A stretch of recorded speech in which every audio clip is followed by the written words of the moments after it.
كان يا مكان في قديم الزمان، كان الخير في كل مكان، وكانت الريشة تقهر الميزان، وكان الأعمى يتخطى سوار الحيطان. كان واحد الملك أعور من عين وعرج من رجلو، عيط للرسامة اللي عنده في البلاد وسولهم واحد السؤال: واش تقدروا ترسموني؟ قالوا له: الله يا مولاي، يكون هذا هو النهار الكبير لينا.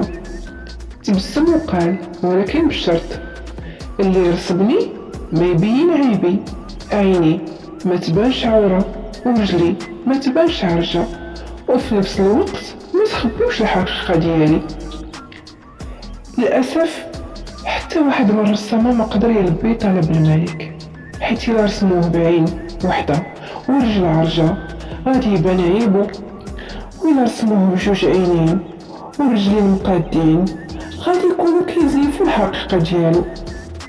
وسط عجز الرسامة جا واحد الرسام من مدينة بعيدة وقال له: أنا مولاي نقدر نرسمك، ما نخبي حقيقتك، ولكن أعطيني الوقت. وافق الملك والرسام بدا يرسم، وبالفعل الرسام استطاع يرسم الصورة اللي طلبها الملك وبالشروط اللي حطهم الملك. تقدروا تتخيلوا معايا كيفاش هذا الرسام حقق شرط الملك وكيفاش رسمه؟ ما طيح لكمش على البال.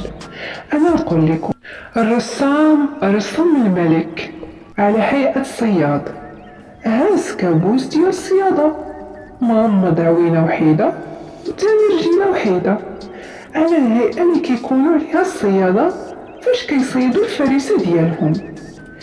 ها هو في نفس الوقت ما بين عيبه، وفي نفس الوقت ما سيف حقيقته. وبالذكاء ديالو وبالتفكير ديالو استطاع يطور الأمور ويجعلها تمشي لصالحه، وحقق الشرط اللي حطو الملك بكل نجاح. وكينطبق الأمر حتى مع حياتنا حنايا، خاصنا نواجهو المشاكل ديالنا بتفكير عميق ونشوفوا الأمور ماشي غير من زاوية وحدة. وربما كانت حلول كثيرة كتحتاج منا فقط شوية البحث وشوية المحاولة. وحكايتنا مشات مع واد الواد، وحنا بقينا مع جواد، والعبرة راها باينة، ولا بانت المعنى لا فايدة في التكرار. خليت لكم الخير والتيسير، بسلامة.